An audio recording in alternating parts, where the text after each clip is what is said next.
Hello दोस्तों, स्वागत है आप सबका IAS लेवल नोट्स में। और आज हमारा टॉपिक है दोस्तों। तो पहले वाला टॉपिक थोड़ा जो पूर्ण नहीं हो पाया था दादू दयाल के साथ मीराबाई, तो अब बात करते हैं मीराबाई पर। तो मीराबाई दोस्तों थोड़ी कुछ टेक्निकल गड़बड़ थी, तो जिसके कारण वीडियो कट हो गया था। चलिए पूर्ण कर देते हैं इसको। मीराबाई संत शिरोमणि यानी कि अन्याय कृष्ण भक्ति या कृष्ण भक्त मीराबाई का जन्म कृष्ण की भक्ति भगत है ये। और मीराबाई का जन्म हुआ था बाजोली गांव, वर्तमान नागौर में है, जिला में डेगाना के निकट। 1498 में इसका जन्म हुआ था। बचपन का नाम पेमल था। इसका इतिहास: मीरा का जन्म का स्थान है कुंडकी, जिसे कहते हैं पामानड़ी। पामानड़ी ते जिनका दोस्तों जन्म स्थान है कुंडकी। मीरा के पिता का नाम राव रतन सिंह यानी कि माता वीर कंवर थी। और डॉक्टर जय सिंह नीरज के अनुसार मीरा बाल्यकाल यानी कुंडकी गांव वर्तमान में पाली जिले के जैतरान तहसील तथा मेवाड़ में बीता था। कुंडकी गांव रतन सिंह की जागीर थी और मीरा के पिता मेवाड़ यानी कि मेड़ता के जागीरदार थे। प्रसिद्ध इतिहासकार डॉक्टर गोपीनाथ शर्मा मीरा का जन्म कुंडकी में मानते हैं। इस गांव में पाली जिले के जोधपुर में पुष्कर मार्ग पर स्थित है। वर्तमान में यहाँ पर एक लघु दुर्ग मीरागढ़ एवं मीराबाई के बाल्यकाल से संबंधित अनेक महत्वपूर्ण स्थान मिलेंगे। मीरा के दादा दादू जी वैष्णव धर्म के उपासक थे। किस धर्म के उपासक थे? वैष्णव धर्म के।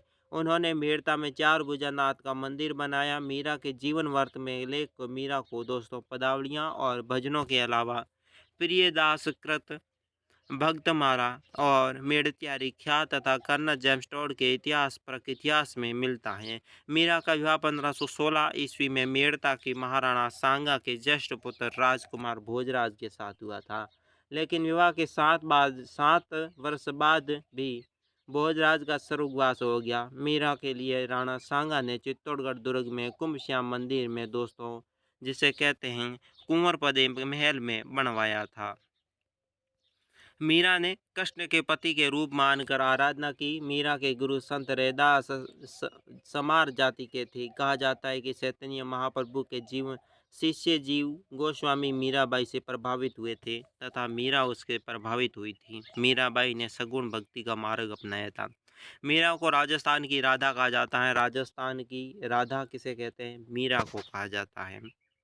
मीरा ने कृष्ण भक्ति में सैकड़ों भजनों की रचना ब्रज मिश्रित राजस्थानी भाषा में की है। ब्रज मिश्रित राजस्थानी भाषा में इन्होंने सैकड़ों भजनों की रचना की है। मीरा के पद चिन्हों पर चढ़ने वाले लोग को मीरा दासी कहलाते हैं। वर्तमान में मीरा दासी संप्रदाय के लोग की संख्या नगण्य है, नहीं बहुत कम है। ऐसा माना जाता है कि जीवन के अंतिम समय में मीराबाई मेवाड़ के मेड़ता एवं वृंदावन तथा वहां के द्वारका चली गई। अंत में डाकोर गुजरात के रणछोड़राय मूर्ति में विलीन हो गई। मीरा के पदों को हरजस कहा जाता है।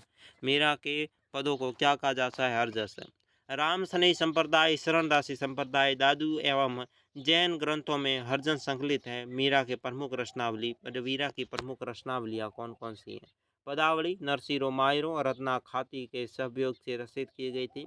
राग गोविंद, राग सोटा और सत्यभामा जी नू रुसनो, ये दोस्तों हैं इनकी प्रमुख रचना मीरा की। मीराबाई की रचना: मीराबाई ने 4 ग्रंथ की रचना की है। 4 ग्रंथ: एक था नरसिंह का मायरा, गीत गोविंद का टीका, राग गोविंद और राग सोरठ के पद, ये 4 इनकी रचना की। इसके अलावा मीरा के गीतों का संकल्प मीरा की पदावली नामक ग्रंथ में संकलित की गई है।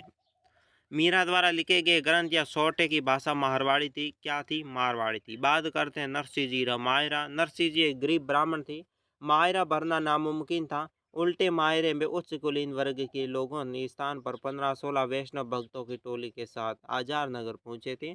उन्होंने की बेटी का ससुराल है आजार नगर। क्या है? बेटी का ससुराल है। कहाँ पर है? आजार नगर में। उनकी कम औकात के चलते रहते तरह तरह के अपमान किए गए थे, पर सब कुछ उन्होंने भगवान के चरणों में चढ़ा दिया। सब सहा, पर भगवान से नहीं सहा। उनका मायरा श्री कृष्ण ने एक सेठ बनकर भरा था, यानी कि एक सेठ बनकर उनका मायरा श्री कृष्ण ने भरा। और समधी श्री रंगीन जी द्वारा मायरा सूची बनाई गई थी, जिसमें कहीं ज़्यादा भर दिया, जो कि राजा महाराजाओं से भी बढ़ गए थे, अर्थात श्रीरंग जी के स्तर में कहीं ऊपर था। यानी कि बहुत अधिक मायरा भरा गया था। समधी का परिवार अवाक होकर उस सेठ को देख रहा था। सोचा था कि ये कौन है, कहाँ से आया है और नरसी की मदद क्यों कर रहा है। नरसी इससे क्या रिश्ता है, यानी नरसी जी का इससे क्या रिश्ता है। आखिर श्री रंग जी के उन सेठ यानी सावरिया सेठ श्री कृष्ण के आखिर पूछ ही लिया, कृपा करके बताओ आप नरसी जी के कौन लगते हो। नरसी जी आपके कौन लगते हैं, इस प्रश्न का उत्तर उस सेठ ने उत्तर दिया तो बताया कि ये प्रश्न का केंद्र बिंदु था और उत्तर में सुनकर आंखें सजल उठती हैं। और इनके साथ ही सांवरिया सेठ ने उत्तर दिया कि ये जो नरसिंह जी है ना, मैं इसका गुलाम हूँ। मैं जब जेब जैसा चाहता हूँ वैसा ही करता हूँ, जब बुलाते हैं हाजिर हो जाता हूँ, इनका हर कार्य करने के लिए तत्पर हूँ।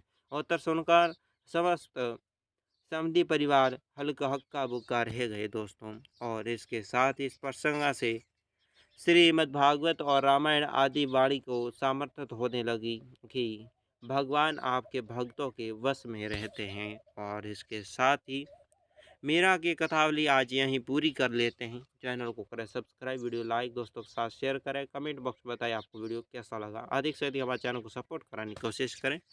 धन्यवाद।